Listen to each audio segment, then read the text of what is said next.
scored just 74 points in a Game 1 loss in Boston. Kyrie and the Celtics turned it on in the second half of that opener. They take aim at a 2-zip lead. It's another doubleheader in the playoffs on TNT.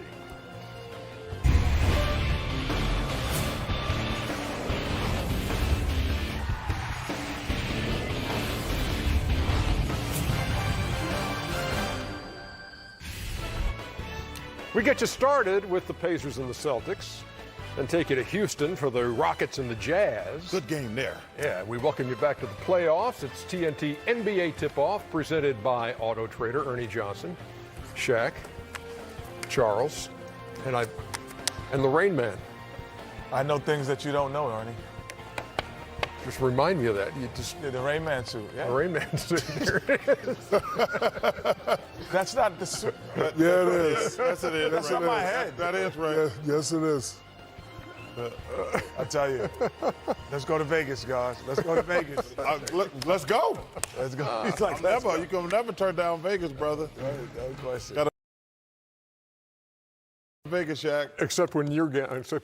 You don't have a 50-50 chance. That's very, very close. That's the same suit, Kenneth.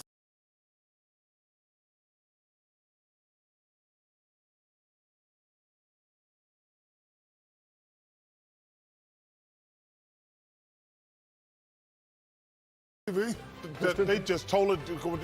Actually, Shaq, it's really the Pistons on NBA TV. You're right. Pistons and Bucks. What's wrong with NBA TV? That's an hour. That's when we put the games we don't care about. That's really, I didn't know hour that. from now. That's part of the memo. Hey, name me how many times LeBron's played on NBA TV. Oh, he played on a lot. He's never been on NBA TV. Players only. Oh, yeah. All the time. That's not the same. Yeah. Yes, it is. Not during the playoffs. That's not the same. Yeah, not during the LeBron's playoffs. not playing on NBA TV right now either. Hey, the Celtics. I tell you what. That's what we should put him on NBA TV if he comes. And LeBron, the word is if you come, Charles is trying to put you on NBA I need a TV. favor, LeBron. Yeah. I want to interview you on TNT and NBA TV. How about that? You're gonna be doing Game Time tonight and waiting for the last guy to come out of the shower for that post-game interview. You know how they. He doesn't know anything about. He doesn't. He don't know nothing about that. Well, it'll be you and Freddie waiting on that guy to come do that last interview. Remember Freddie?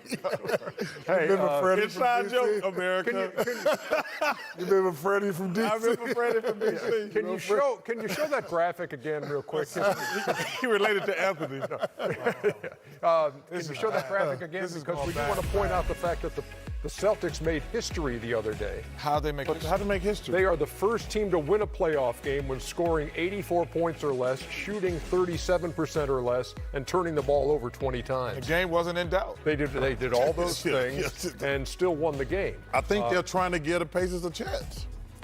Pacers actually played a good first half of that Yeah, but game. you know they have a second half. I know, and then they scored 8 points in the third quarter of that game. Come on, Ernie, let's quit joking around. Let's get to that second game, that Rockets. You don't want to talk at all about this Boston-Indiana game. Shaq, do you want to weigh in on Boston-Indiana, please? Twice this week, you've seen teams that have been down, and one guy has stepped up. Lou Williams for the Clippers stepped up, the one big guy, and last night Jamal Murray.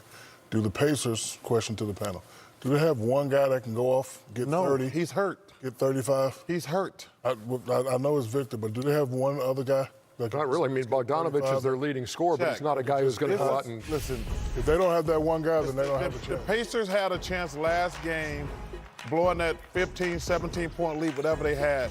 The Celtics are awakened now. They just beat them down in the second half, and I think they're going to come out tonight and send this team a message. I was thinking about that today. Like, if No, they Lou don't have Williams a don't play. go off, if Lou They don't Williams have a don't play. go off. But Lou Williams can go on. Bogdanovich that's what I'm had saying. 3 30-point games. His high this season was 37 against Minnesota.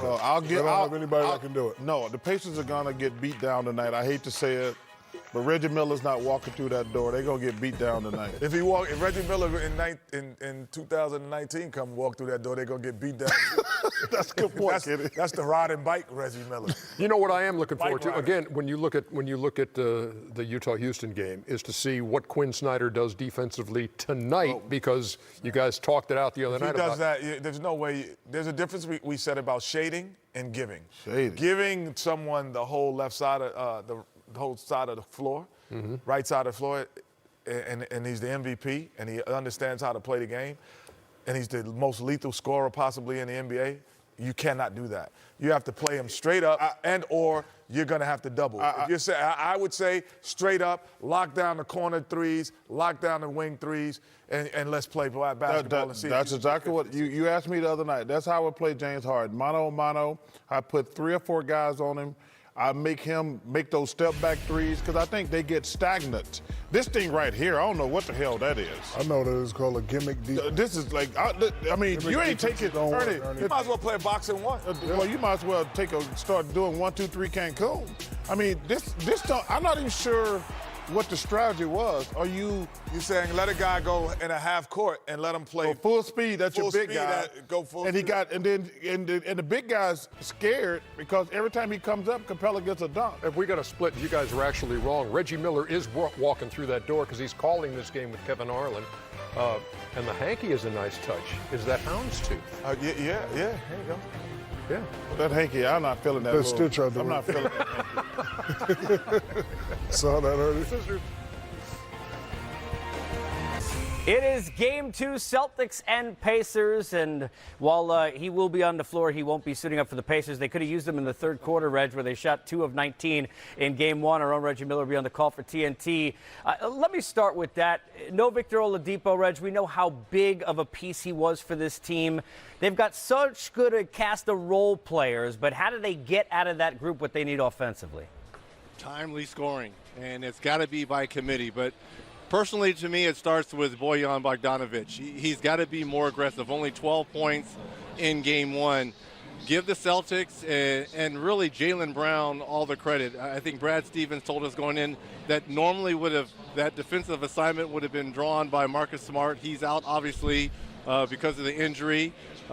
Brown gets the start. He's much taller, longer than Smart.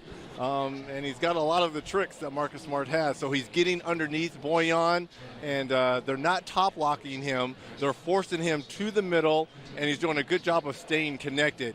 So Bojan has to be more aggressive offensively. You take away that third quarter for the Pacers where they shot 2 of 19 and only 8 points. They played an excellent game plan. I mean, they only held the Celtics to 84 points on 36% shooting. So the defense was there. They just didn't have any offense. Only 2 Pacers in double figures, and one was Corey Joseph, and he hadn't led the Pacers in scoring in 2 seasons. So that tells you right there that's a problem. Reg, during the course of the year, the 2 C's, the Celtics and consistency have not gone together much. Brad Stevens knows that. How important is it for this team, not just to win the series, but to come out each game after a win, for example, in Game 1 tonight, and to show that they have taken things to a more consistent level of play here in the playoffs?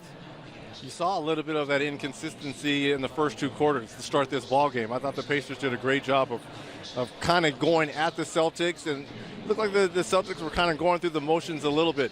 That physicality showed up in the second half, in particular in that third quarter, and that's the way the Celtics have to play. There was a much more ball movement. They got stops. They got out and ran. They only had 2 fast break points in the first half, 22 in the second half. So their defense fueled their offense. And even though Kyrie didn't have a great shooting night, 6 of 17, only 20 points, to me his overall game was pretty effective.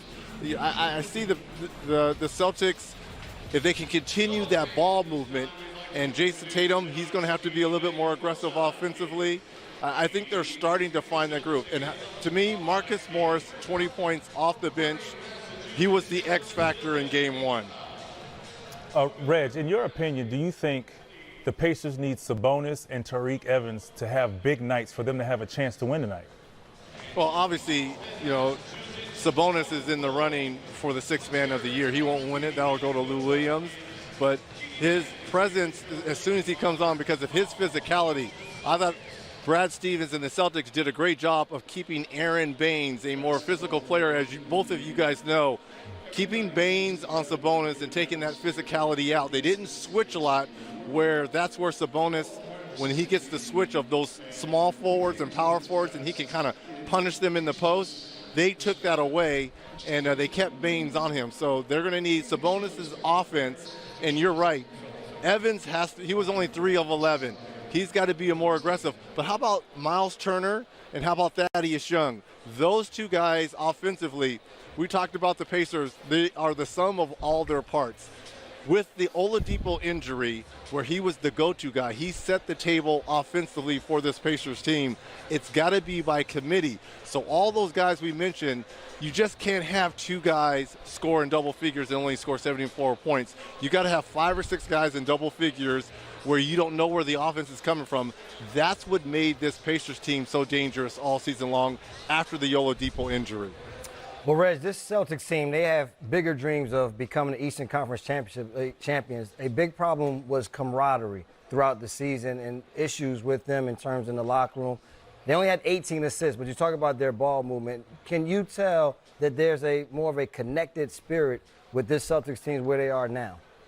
Brevin, you're absolutely right. And as both of you know, everyone starts 0-0 come playoff time. So whatever happened during the regular season, whatever infighting was going on in the locker room, you put that aside because now it's a quest for 16, to win 16 games and to win a championship. And again, they came out a little bit in a daze, in a fog in that first half, but I really thought defensively they stepped it up in that second half, and it was much better ball movement. And I think that camaraderie will grow. Obviously, the more wins you have, this is a perfect first-round matchup because these two teams have been battling one another for the last 3 weeks. They knew they were going to be facing one another. The question was who was going to have home court advantage. It ended up being Boston.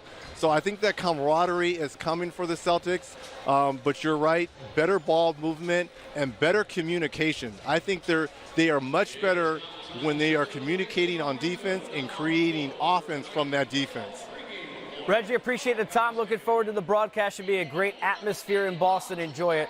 Thank you. Thank you, guys. And right, don't try to sign me up, all right? I'm not trying to play. Don't try to sign me up. They need you. Man, you can still hit a few. They need They need Vince. Vince is the 45-year-old that's out here playing, okay? There he is, Reggie Miller joining us as we look ahead to game number 2. Al Horford. There was a question whether or not he would play with the illness, getting his sweat on, upgraded to probable. Looks like he will be able to go for game 2. Can Indiana get home with a split? We look at the upcoming schedule, obviously tonight, if you didn't know, just moments away from game number 2, and then back at it Friday in Indiana. Should be a great atmosphere there.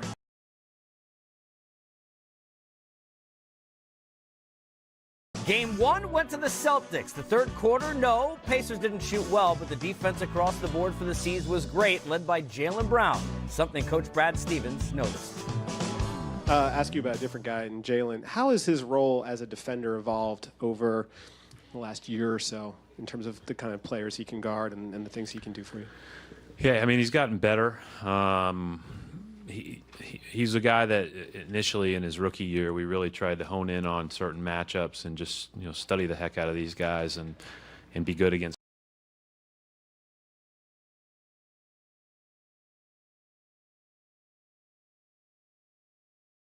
trailing screens and being there on the catch and those type of things.